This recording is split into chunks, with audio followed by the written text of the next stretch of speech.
That judge in Texas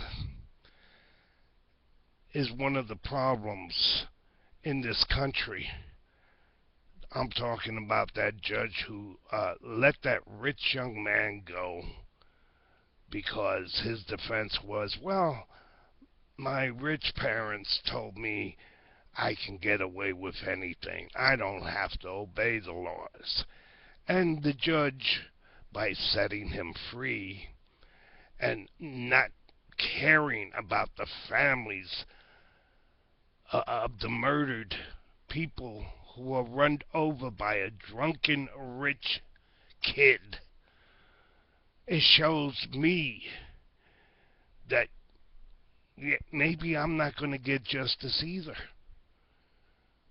That, you know, money can be stolen out of my bank account, my Social Security, and no one's going to do anything about it.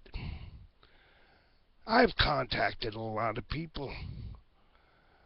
The FBI, the state attorney general at that time, who was a Republican. I even contacted the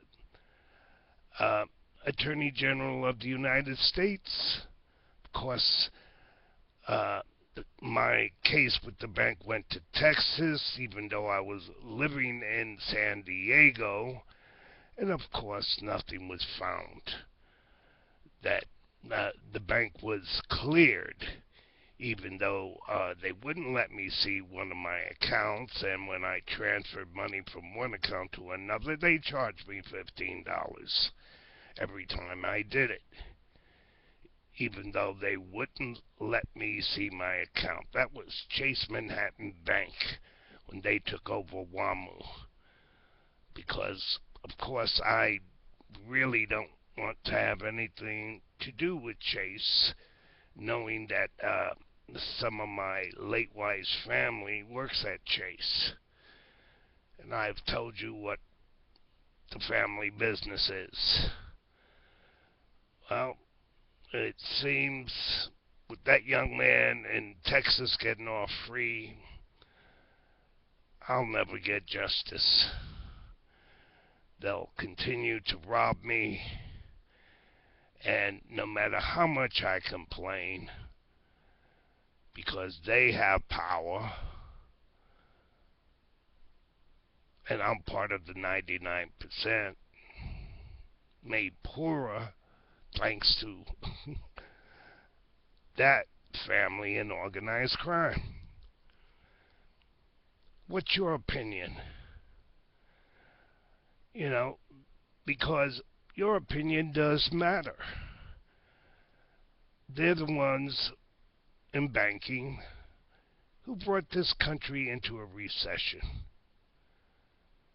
And yeah, a lot of people were put out of work. A lot of people are still out of work, and the only jobs they can find are minimum wage jobs, which barely feeds their family. Oh yes, they're entitled to government subsidies, but that means the taxpayers who are working are footing the bills for big business. There's something wrong in this country. When people can go to bed starving because of greed, of outright, how can I say it, where you and I obey the laws, but they don't have to. What is happening to our democracy? Special interests taking over. We have a Congress who is showing the rest of America we don't have to work in order to make a paycheck, because they're privileged. They don't have to govern. So what's your opinion? Who's taking over America? Because America seems to be taken over from the American people.